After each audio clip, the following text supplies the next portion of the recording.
Hey, welcome to Don't Be a Tree. This is a kind of a new podcast, not really a new podcast. I've had a similar podcast like this before, but the problem was the application that I used and the platform. I actually did get monetized on it, but I decided to kind of carry it over here, and I'm just starting fresh. And sometimes a fresh start is a great start. So I want to just start off by simply saying a little bit about myself and who I am so that I'm not a total stranger to you. And then, of course, we can go into what in the world does even "don't be a tree" mean. This is always the part of the interview that I always botch, okay? So bear with me. But I'm really only going to give you my first name. My first name is Kyle. The reason being is that I like to try to live my life as anonymous as possible.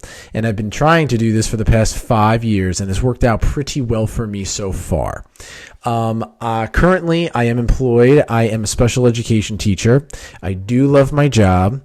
And I recently moved from New York to South Carolina. Little personal stuff about me. I love outdoors. I love to bike. I love to surf. I love to play tennis, piano, write, read. So with me and my personal journey through this was I kind of had like this epiphany in COVID. So that was kind of one of the good things for COVID with me that has happened, where I kind of sat back and I really looked at my life and I analyzed it and said, okay, what am I really doing? What do I want my life to be? And what do I want to become? So what was happening was I was realizing that I was very stagnant because of the not only people that were around me, but also just the things that I thought society wanted me to be or wanted me to do. So I reflected on that, started reading a bunch of books, started listening to a bunch of podcasts, and then slowly but surely, I feel like I have found myself and I found out who I want to be. Of course, this is not my final form as we continue to grow and move. But hey, all in good time, one step at a time, as they say. So this is going to kind of go right into don't be a tree. What does that even mean? Where did you even come up with that? So don't be a tree. I originally came up with the word after reading a book called The Tao, or The Tao Te Ching by Lao Tzu. I always mess that up, or abbreviated Lao. It is a book that you could pretty much read in a day. You can actually read in maybe 2 hours if you really wanted to skim through and just hone in on it. But yeah, it's more written like a poem, and it is considered to be, other than the Bible, the wisest book ever to be written. So when I read it, there was this quote and reference that Lao had that related to a tree, and pretty much I started like researching on the internet, and I was like, is there any like quotes about not being a tree? Because I know in the Bible there are a couple of references to being a tree and its life, and it represents growth and all this stuff. And then there is a famous quote by Jim Rohn where he says, if you don't like how things are, change it. You're not a tree. I took that to heart personally, because I was like, oh, in my head, I thought that you wanted to be a tree. Now I guess you don't want to be a tree. What is the right call? So I started to kind of think about what trees are. And trees obviously are stationary. They grow in one spot. You water them and they get tall. And they usually have one perspective. If they were to have a perspective, at least, they are kind of looking and facing the same way. We all have that childhood tree maybe, and we remember, or it's been with us in our family house forever and ever on the front lawn or in the backyard. And right, it's just always there and it's always watched. So I started to kind of realize that some people in life are trees. They never go around. They never move. They stay in one spot. They think that that is who they are and they never change. And we all know that person on the block who is really never moved, and they're like, oh, that's Mr. and Mrs. So-and-so, and they've been on this block for 30 years. And oh man, they're stuck in their ways. That's who they are. Because originally I was thinking about like, oh, you should be moving and growing So maybe not staying necessarily on the same street in the same house for your entire life, but it goes way more into that. And in fact, you don't have to move physically anywhere. It's not about that.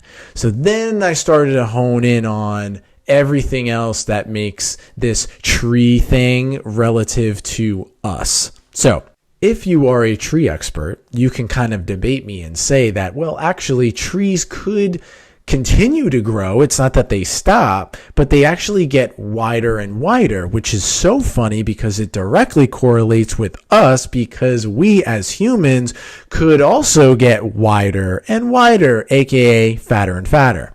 So I found this to be like a awesome little segue, and boom, you know what? We shouldn't be a tree, period. Who are these people that represent these trees? Well, they are people that say the following: I have been doing this for my whole life. It's all I know. This is just how life is. I know I shouldn't, but it hasn't killed me yet. It is what it is. Why would I want to change? There is no point anyway. Now, I know that you know of people that have said this, and of course, I bet that you have said this maybe at one point in your life, possibly. Most likely, though, you have. I know I have. So, but pretty much it doesn't matter where if you're older, you're younger, we all have versions of these sayings that keep us in the cycle of like excuses and not wanting to grow or gaining anything or pushing ourselves to the next stage of life. There was always this saying that I remember even from just being a child, and it was like, change could be a good thing. And I always wanted to change that to change is a great and necessary thing. Reading Meditations too by Marcus Aurelius, we really realized that change happens to everything, not only just us. I mean, forest fires, tsunamis, all these natural disasters completely cleanse the earth and wipe it clean with a brand new slate. And then we're kind of forced to pick it up and just go, okay, well, how are we going to adapt to this new change? And what Marcus Aurelius was also saying was that life prescribes things to us, just like a doctor would prescribe medication to you. And it's not that life is prescribing it to you to make your life worse or to make you feel bad. It's actually to make you stronger. And funny enough, Marcus Aurelius, this was before the time of Jesus, he believed in Zeus and Poseidon and all them. So the Greek gods really, that's where he was kind of like, I guess, thinking about. But in terms of God, now I know, I'm Catholic, by the way, but I know as a Catholic man that, God prescribes things in our lives, just like in the book of Job, not to belittle us and to knock us, but to test our faith. And if we prove our faith is strong, we are then rewarded. Sorry for going on a little bit of a tangent. I'm going to go back to what I was saying. Sometimes that might happen in this podcast. I apologize. So, typically what I find from people, especially friends or, even just myself from reflecting, I am peer pressured into doing something that really doesn't resonate with me. It's maybe to make somebody else happy, like a people pleaser type of decision. And then I realized that I don't feel good about the decision. It goes against my gut and my spirit. And that's what hurts me the most, is my spirit will gnaw at me and go, dude, what are you doing? You're not that guy to put on a leather jacket and ride a motorcycle. That's not you. Who are you trying to be right now? And I'll catch myself and say, oh yeah, that is not who I want to be. That's not, it's great if other people are, I'm not that cool guy riding on a motorcycle. That's just not me. So who am I? And that's what I have really been doing for the past 5 years, is writing, reading, studying, going over. I have done so much reading on psychology that I feel as though I could have 3 doctorates. It's like all I do. Jordan Peterson has helped with that, of explaining different topics, thankfully. So I've really dove into a lot of self-help and self-improvement avenues where I feel totally comfortable being that guy on the other side to kind of dissect what it means in the crazy terminology that they use in simple words. Because after all, I am a teacher And actually, let alone, I am a special education teacher. So one of my great gifts that God has given me is not only patience, but also to just take something kind of abstract or a little bit harder in concept and break it down into simplicity. So let me leave this with you before I go. Please don't think that you are in your final form. No one is. In fact, it bothers us more when we are in a cycle. At least it bothers me. It's different than a routine. It is the feeling that you're like trapped in this hamster wheel, if you will. So there's always more to learn and experience. And you may even have a new calling for a job or something that you didn't even think about, because we are not trees. We are not meant to be stationary beings. Although it is so comfortable to be stationary and you know how everything works, we're not meant to be that way at all. So thank you. I do have a YouTube channel. Don't be a tree. I've had that up for a bit now. So I'm slowly kind of like repopulating some old videos that I've had, especially some old podcast ideas. So if you want to go check that out, absolutely do that.